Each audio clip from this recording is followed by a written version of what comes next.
The morning sun warmed the chrome of motorcycles as a group of rugged bikers took a break. The air was filled with the low rumble of engines and the quiet comfort of a simple morning.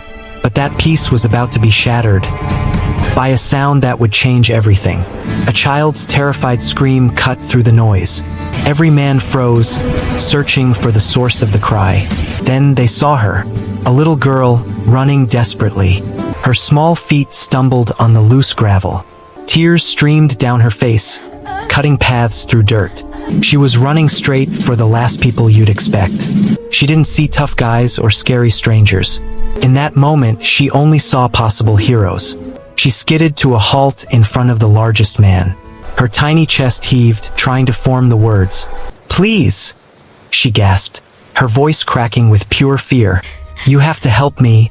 He's hurting my mom." The raw fear in her voice was undeniable. She pointed a trembling hand down the street. "Down there. Please. He's hurting her." The other bikers exchanged silent, serious glances, without a single question about who or why. The lead biker, Jake, knelt down to her level. He looked into her eyes, his voice calm and steady. "Show us," was all he said, and that was all it took. He gave a sharp nod to two of his brothers. The message was clear: we're rolling. Now, in an instant, the casual mood turned to mission. Engines roared to life. No longer a rumble, but a scream. Tires spun, kicking up a cloud of dust and gravel. And just like that, they were gone. A blur of purpose. Back at the diner, the little girl, Lily, was shivering. Another biker gently wrapped her in a denim vest. She was swallowed by the fabric, but finally felt safe.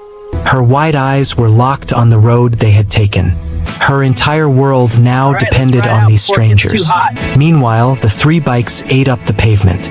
They moved as one, a single-minded force. Jake's mind was focused. Find the house. Stop the threat. They spotted the row of apartments the girl described. The air here felt different, heavy with tension. Then they heard it. Muffled shouts. A woman's cry. The sound was coming from a door at the end. They didn't knock. They didn't announce themselves. Jake pushed the door open. The scene was a nightmare.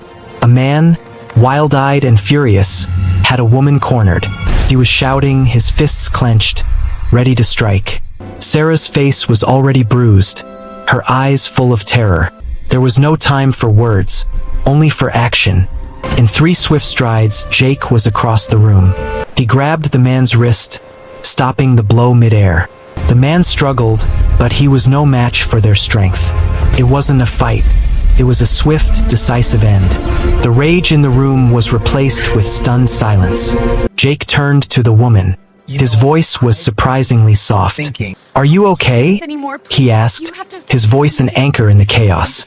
She could only nod, sobs of relief shaking her shoulders.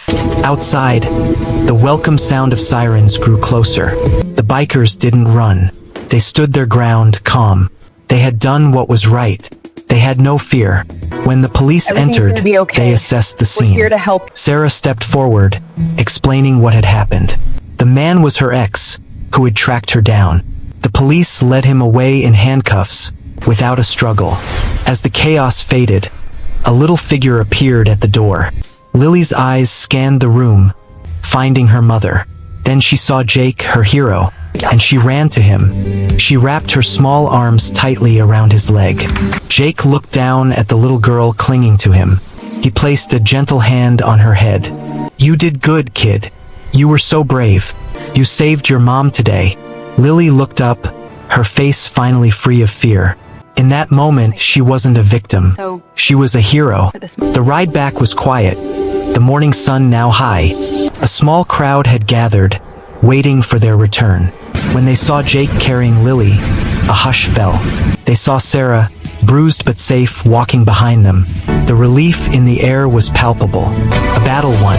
Sarah walked up to Jake, her eyes filled with tears. "I didn't think anyone would come," she whispered. Jake simply nodded toward the little girl in his arms. "She made sure we did," he said softly. In that moment, stereotypes shattered. Judgments faded. These men, often feared, had become protectors. The community saw them not for their looks, but for their hearts. In the weeks that followed, a new routine began. The bikers would stop by not as rescuers but as friends.